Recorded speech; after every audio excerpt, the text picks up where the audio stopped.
आदाब नाजरीन, मिली डाइजेस्ट की आलमी खबरों में आपका इस्तकबाल है। मैं मुबारक उमरी। पेश है आज की अहम खबरें। पाकिस्तान के शहर कराची में कल के रोज़ सीवरेज सिस्टम में गैस के ज़बरदस्त धमाके से कम 12 अफराद हलाक और 13 अफराद ज़ख्मी हो गए हैं। पुलिस के तर्जुमान सुहेल जोखियों ने बताया कि धमाका कराची के करीब शेर शाह के इलाके में बैंक की इमारत के नीचे गटर में जमा गैस की वजह से आग लगने से हुआ। जोखियों ने कहा कि अभी तक ये वाज़ह नहीं है कि गैस में आग कैसे लगी। उन्होंने कहा कि धमाका खेज मवाद के माहिरीन को तहकीकात के लिए बुलाया गया है। साथ ही आसपास की इमारतों के शीशे टूट गए हैं और वहां खड़ी एक गाड़ी को भी बुरी तरह नुकसान पहुंचा है। पाकिस्तानी दारुल हुकूमत में ऑर्गेनाइजेशन ऑफ इस्लामिक कोऑपरेशन का इजलास हो रहा है। इस इजलास में 57 मुस्लिम ममालिक इस बात का जायज़ा लेंगे कि अफगानिस्तान की किस तरह मदद की जाए। पाकिस्तान खित्ते के दीगर मुल्कों पर जोर दे रहा है कि अफगानिस्तान में तालिबान की अमलदारी में शहरियों को ज़रूरी इमदाद पहुँचाई जाए। पाकिस्तानी वज़ीर ख़ारिजा शाह महमूद कुरैशी ने वाज़ेह किया कि OIC के इजलास के इनेकाद का मतलब ये नहीं कि तालिबान को सरकारी तौर पर तस्लीम किया जा रहा है, बल्कि ये सिर्फ अफ़गान अवाम की मदद की कोशिश है। पिछले दिनों कई हलकों में भी ये बात की जा रही थी कि OIC को अफ़गानिस्तान के लिए कुछ करना चाहिए। अफ़गान तालिबान ने ऐलान किया है कि आज से दरख्वास्त गुजारों को पासपोर्ट जारी करने का अमल शुरू कर दिया जाएगा। तालिबान की वजारत दाखिला में पासपोर्ट जारी करने वाले महकमे के सरबरा आलम गुल हक्कानी ने बताया कि तमाम तकनीकी मसाइल दूर कर दिए गए हैं और आज से उन अफराद के पासपोर्ट जारी करने का काम शुरू किया जाएगा जिन्होंने पहले से दरख्वास्तें दे रखी हैं और नई दरख्वास्तें 10 जनवरी से जमा कराई जा सकती हैं।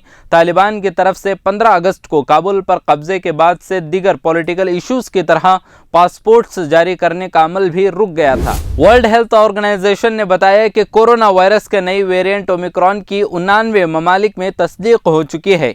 ओमिक्रॉन के केसेस हर 1.5 से 3 दिन में दुगने हो रहे हैं।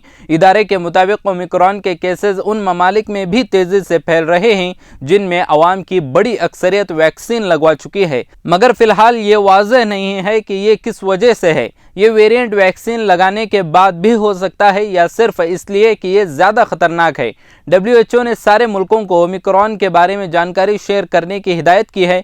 फिलहाल इस नई तब्दील शुदा किस्म के बारे में ज़्यादा मालूमात दस्तयाब नहीं हैं। ईरान और आलमी क़ुव्वतों के दरमियान वियना में जारी मुज़ाकरात पोस्टपोन्ड हो गए हैं। ईरानी मुज़ाकरात मुशावरत के लिए तेहरान वापस रवाना हो गए हैं, जिस पर यूरोपीय सिफारतकारों ने नाराज़गी का इजहार किया है और ये भी कहा कि सन 2015 की डील को बचाने के लिए वक्त हाथ से निकलता जा रहा है। तेहरान हुकूमत के मुज़ाकरातकारों ने चंद नए मुतालबात सामने रखे हैं जिससे अमरीकी और यूरोपीय सिफारतकार ज़्यादा खुश नहीं हैं।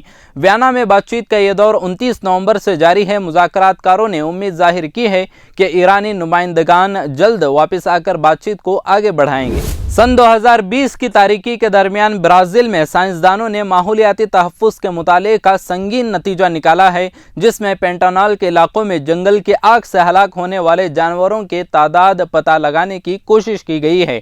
उनका अंदाज़ा है कि तकरीबन 1 करोड़ 70 लाख रेंगने वाले जानवर, परिंदे और बंदर की अक़साम हलाक हो गई हैं। जनवरी और नवंबर के बीच जंगल में लगने वाली आग ने दुनिया के सबसे बड़े दलदली इलाके का 30% हिस्सा तबाह कर दिया था। नुकसान का अंदाज़ा एक मैगज़ीन साइंटिफिक रिपोर्ट्स में शाया किया गया है। तहकीक करने वालों का कहना है कि इस नई तहकीक पर रोशनी डाली गई है कि मुस्तकबिल में इस तरह के आफात को रोकने की कितनी ज़्यादा अहमियत है। अमरीकी सदर की इंतज़ामिया के आला सतह के माहिरीन ने जो बाइडेन से मुतालबा किया है कि अगर ज़रूरत पड़े तो ईरान के साथ फिर से धमकी आमेज सिफारतकारी इख्तियार की जाए और ईरान की एटमी प्लांट्स के खिलाफ खुले अंदाज में फौजी ताकत इस्तेमाल करने की तैयारी की जाए।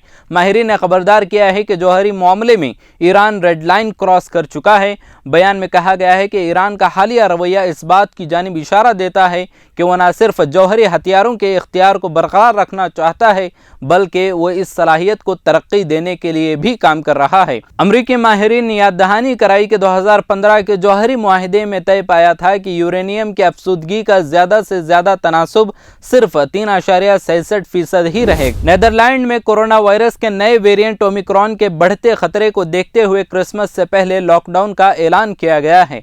لاک ڈاؤن کو لے کر سخت گائیڈ لائنز جاری کیے گئے ہیں۔ غیر ضروری دکانیں، جم اور عوامی مقامات کو بند کرنے کا حکم دیا گیا ہے۔ لاک ڈاؤن کم سے کم جنوری کے دوسرے ہفتے تک لاگو رہے گا۔